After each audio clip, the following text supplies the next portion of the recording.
Salam alaikum, Ismo 38. J'espère que tout le monde va bien, que vos familles se portent très bien. Donc aujourd'hui, on va faire une petite analyse, parler de cet individu Marcus Dia. Parce que comme vous savez tous, Marcus Dia aujourd'hui, voilà. Donc le point qui va nous intéresser aujourd'hui, c'est ces analyses données à chaque fois que quelqu'un a un conflit avec Booba. Donc après, loin de là de défendre les autres, hein, parce que sachez que voilà, donc moi aussi j'aime bien Booba. T'as vu, j'écoute sa musique, il n'y a pas de souci. Mais lui, ce qu'il fait, c'est qu'il est devenu, en fait, on aurait dit un envoyé. Ça veut dire, à chaque fois que Booba a un problème avec un autre rappeur ou d'autres personnes, il est capable de donner des fausses rumeurs, des fausses analyses pour décrédibiliser l'autre. Et là, je ne suis pas d'accord. Donc là, la vidéo qu'on va regarder, c'est soi-disant que c'est la partie 2 de Wesh Zoulette, soi-disant que Rof avait une haine contre Booba. Sachez que cette vidéo qu'il a présentée comme la deuxième partie, vous allez voir, je ne sais pas si vous l'avez déjà vue, en fait, à aucun parti ou à aucun moment, il va parler de ce conflit, de ce son. Il va juste trouver un prétexte, soi-disant, ouais, donc si Wesh Moré a touché Booba, c'était par rapport à un ancien pote de Rof qui est décédé et qu'il a même fait un son de regret, que Rof a eu des problèmes entre-temps, nanani, nanana. Donc, ok, on va écouter ensemble, les amis. Moi, je considérais qu'il y avait une forme de jalousie de la part de Rof envers Booba. Et j'avais fait une forme de psychanalyse à partir du morceau Wesh Zoulette. Aujourd'hui, on va s'intéresser au côté haine. Comme l'expression le dit, un train peut en cacher un autre, un épisode de Marcus Dia peut en cacher un autre. À travers une analyse concernant le morceau Wesh Zoulette, comme dans le premier épisode, je vais vous montrer pourquoi peut-être que Rof s'est senti attaqué par rapport au morceau de Booba qui s'intitule Wesh Moré. Souvenez-vous, dans le premier épisode, je vous avais montré et j'avais également donné une interview, partagé une interview de Booba qui expliquait que ce morceau avait été enregistré bien avant le passage de Rof chez Skyrock, où justement Rof avait décidé d'attaquer frontalement Booba. Et bien entendu, ça a amené ce clash qui durait depuis plusieurs années dans une autre dimension. Et dans ce premier épisode, comme je l'avais expliqué, à travers Wesh Zoulette, on pouvait voir une certaine frustration de la part de Rof. Mais au-delà de tout ça, on peut se demander si Rof n'est pas rentré dans une forme de paranoïa par rapport au titre Wesh Moré, qui aurait réveillé chez lui de mauvais souvenirs. Vous allez comprendre pourquoi. Dans un premier temps, avant d'attaquer, je tiens à remercier toutes ces personnes qui me soutiennent. Grosse force à vous tous. Une fois de plus, je vais vous demander de soutenir en partageant cette vidéo, en la likant en masse et de vous donner vos points de vue à travers les commentaires pour augmenter le référencement. Les amis, on attaque ça tout de suite. Wesh Moré, une expression qui est fréquemment utilisée par la communauté gitane, mais vous allez comprendre pourquoi je m'attarde sur le titre de ce morceau. Et tout simplement, pour pouvoir mieux comprendre cette vidéo, je vais vous demander d'écouter avec attention et précision cette interview de Rof qui lui donne son point de vue sur le titre du morceau de Booba. Et nous allons commencer à rentrer dans le vif du sujet. Rof, c'était l'interview vérité, vraiment prenante, poignante. Hosni, ça va, tranquille, jour? Ça va, toujours. Alors, je vais terminer mon interview juste par une question. Si je te dis, wesh, moi, développe. Bah, déjà, Shmoré, c'est un mot déjà gitan que mon ami Nordin Nafré, là, Mahmoud à son âme, je le dédicace dans Regretter. Que mon ami Nordin Nafré. Donc, avant de continuer à regarder, je tenais juste à vous informer que Marcus Dia, il dit de la merde ici. Quand tu dis, ouais, donc c'est Wesh Moré par rapport au Gitan, que c'est par rapport à le pote de Rof, certes, il en parle ici, mais gros, donc c'est de la merde. C'est de la merde. Donc, pourquoi c'est de la merde ce que tu dis? Parce que, encore une fois, moi j'ai bien suivi les clashs entre Booba et Rof quand Rof est parti sur Skyrock. a piqué Booba donc, par rapport à son son Moré. Donc, sachez que dans le son de Moré, si vous l'écoutez bien, Booba, il fait plusieurs pics à Rof. Il fait plusieurs pics à Rof, et c'est de là, Rof, il s'est senti visé. Donc, Rof est allé sur Skyrock, a dit, voilà, donc, a attaqué ouvertement Booba. Il dit, ouais, 10 ans, tu m'envoies des pics et tout, je sais pas quoi. Maintenant, genre, tu fais un son Wesh Moré. Donc, de toute façon, il pue la merde ton son. Tu verras, je vais reprendre ton flow et je vais te clasher dessus. Et c'est là qu'il a sorti Wesh Zoulette. Donc, rappelez-vous bien, rien à voir avec le pseudo Wesh Moré ou je sais pas quoi. Parce que je vais vous dire un truc. Tout le monde dit aujourd'hui, surtout les rappeurs, ils utilisent souvent 9-2, ouais, je suis dans le 9-2, 9-3, 9-4, 9-5, je sais pas quoi. Aujourd'hui, c'est les anciens qui ont utilisé ça. Aujourd'hui, tout le monde utilise cette impression, tu vois. Mais quand tu entends 9-2 easy, 9-2, bon, wesh 9-2, 9-2, vous pensez, ouais, automatiquement, les gens ils vont croire, ouais, c'est Booba qui a inventé ça. Or que dans le rap, ça se disait ça depuis avant. Tu vois, 9-3, 2Z, ça se disait bien avant.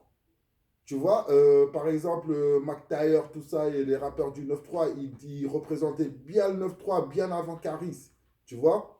Donc, Wesh Moré, c'est vrai que c'est une impression des gitans, mais ça ne fait pas dire que c'est par rapport à le pote de Rof qui est décédé. Donc, Marcus Dia, on va continuer à écouter la vidéo, de toute façon, on verra. Après la Mahmoud à son âme, je le dédicace dans Regretter, Nordo. C'est un grand monsieur de Nanterre, il est sur l'île de France, son courage. Et il employait souvent ce mot-là en 98-2000, tu vois. Et quand j'ai entendu le Zoulette le prononcer, j'étais un peu étonné.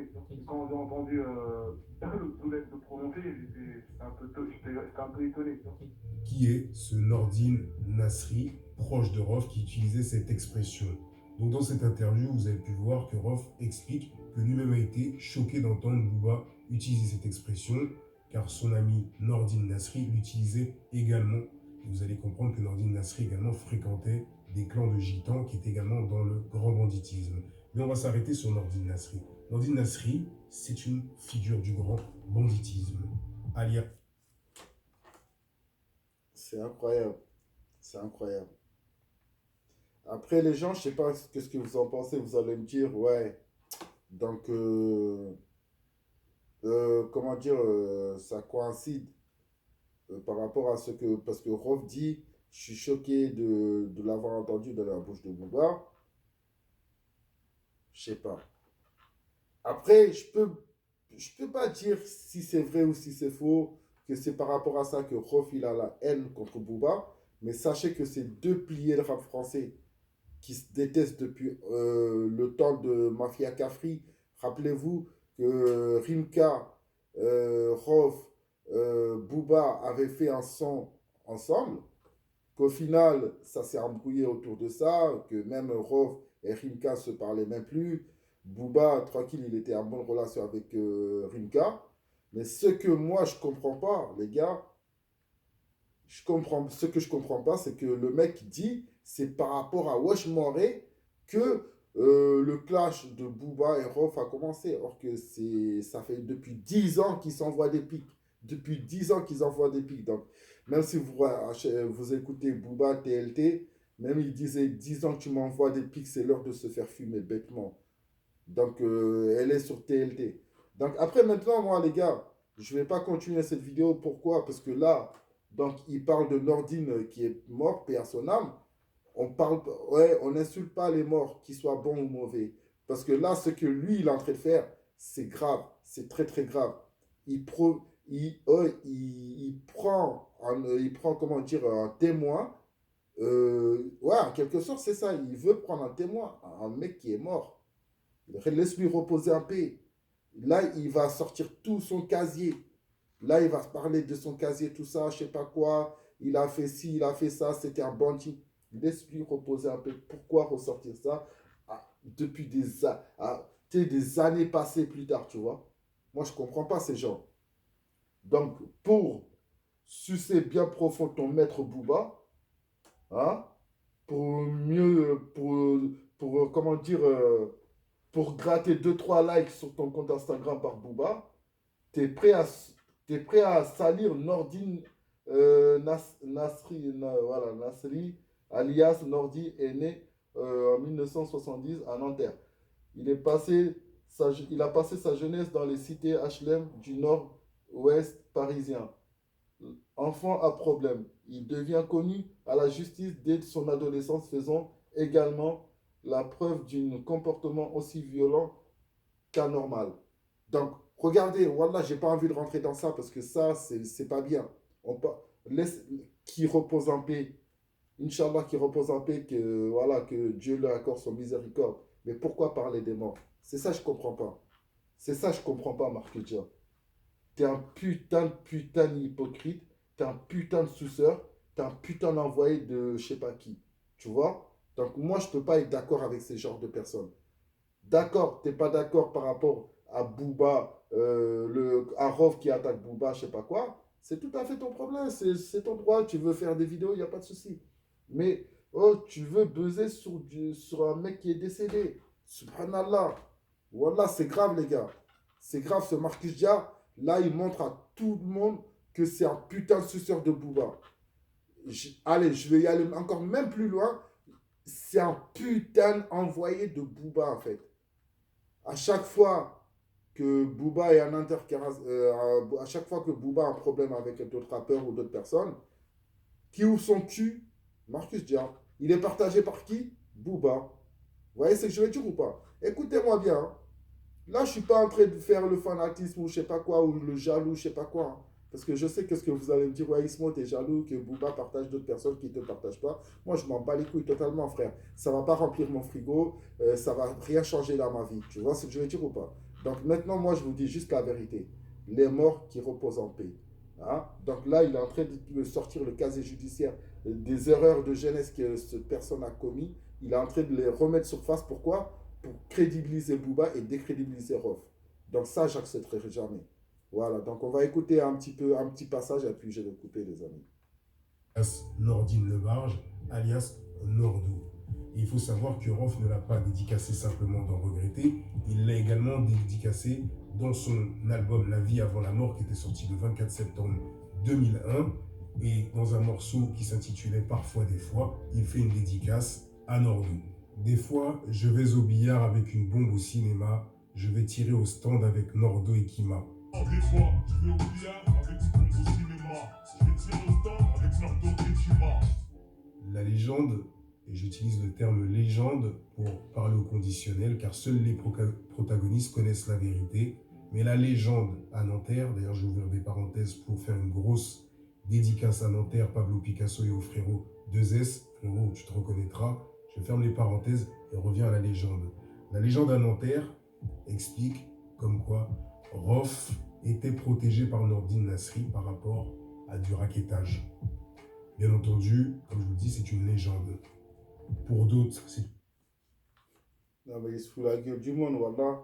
Rof était protégé par rapport à du rackettage.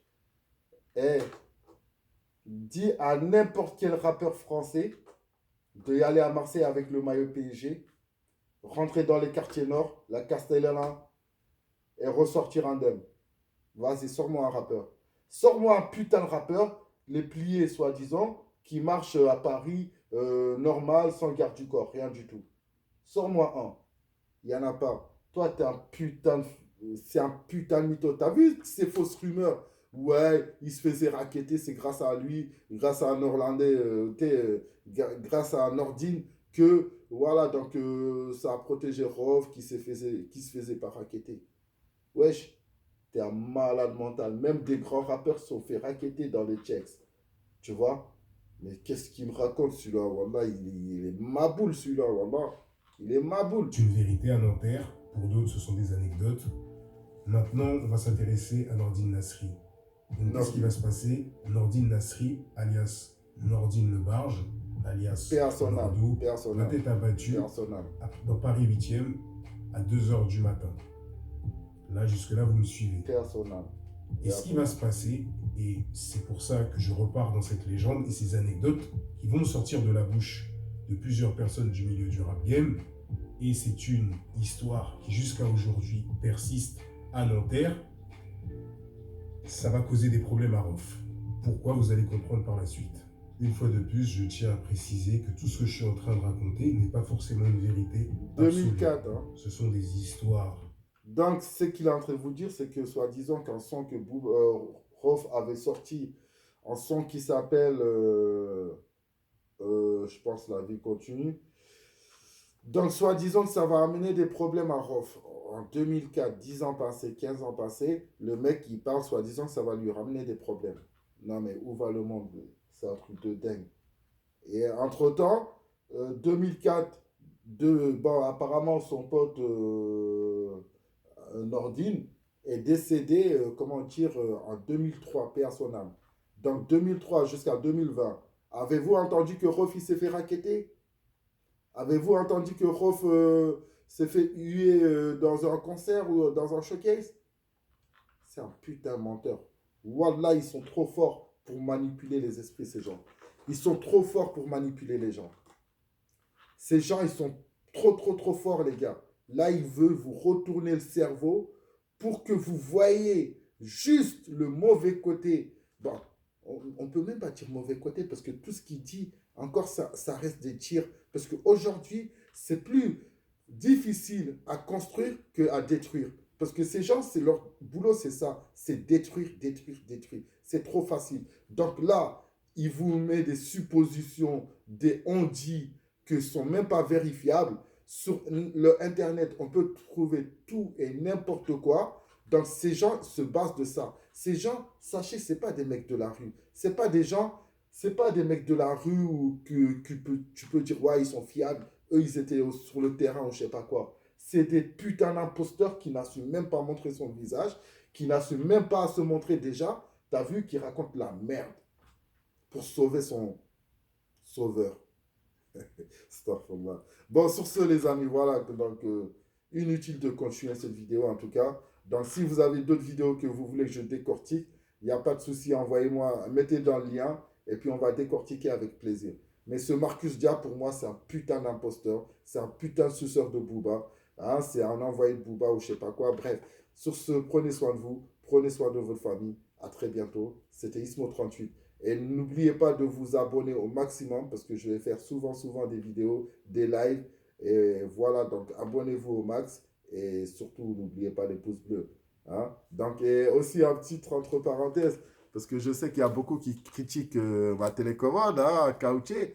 Et ce que vous ne savez pas, moi j'ai des enfants, les amis.